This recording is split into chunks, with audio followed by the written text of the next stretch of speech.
Hey, good morning, intermediate algebra students. So today we're going to get through two more cons. Again, not overly difficult, totally doable. Intercepts from an equation will be the first one. So here is our equation right here.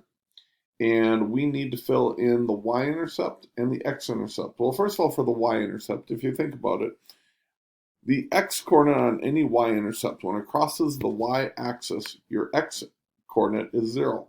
And same goes for an x-intercept on any x-intercept, which is your horizontal axis, y equals 0. So we can plug those zeros in right away. So remember, the x-coordinate for a y-intercept is 0, the y-coordinate for an x-intercept is 0. Then we simply plug in. So let's solve for this y-intercept first. We're going to plug 0 in for x.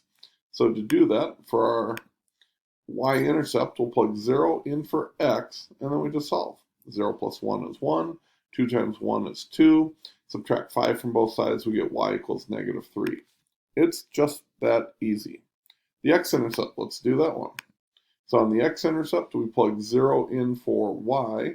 So we'll plug 0 in for y. Well, 0 plus 5 is 5. Then we're going to distribute the 2 to these two. So you have 2x plus 2, subtract 2 from both sides, divide by 2, and you get 1.50x. So you simply plug in 0 for the correct coordinate, and you solve it for the other one. It's really quite simple. Let's do one more just to make sure we got this. So here's one more equation. For the x-intercept, we know the y will be 0. For the y-intercept, we know that x will be 0. So we're starting with the x-intercept this time. So on our x-intercept, we're going to plug in 0 for the y right up here. Plug in 0 for y. 7 times 0 is 0. That just becomes negative 4x plus 3. Divide by negative 4. And we get x equals negative 3/4.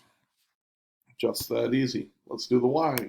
So for the y-intercept, we're going to plug 0 in for the x-coordinate.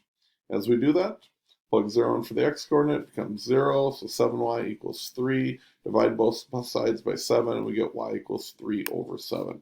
Guys, just that easy. Should not take you a lot of time. Next one, intercepts from a table. Okay, so here's what we got right here. We've got this equation right here, and actually, I've got this nice little equation. What I'm going to do is I'm going to, because I've got this table, and we need to find the intercept. So we need to know, if we're trying to find the x-intercept, we need to know when y equals 0. So it'd be nice to extend this table, so I'm going to actually do that. I'm going to clear that out. I'll put that answer, oops, I'll put that back down here. Oops, I already gave you the answer. That's okay. How do you solve it, though? How do you get it? Well, we know that this is going down by 10 each time. So we are just going to extend that chart until we get y equals 0. And then there's our answer. There's our x-intercept. Yeah, it's really quite that simple. Let's do one more here.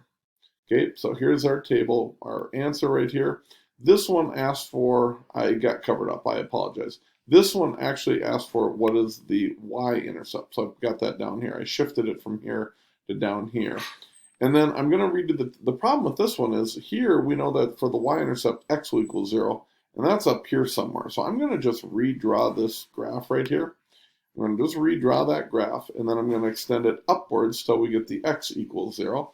And as I do that, y would equal negative 26. So I know that this one was going up or down by 17, down by 17, down by 17 to get here.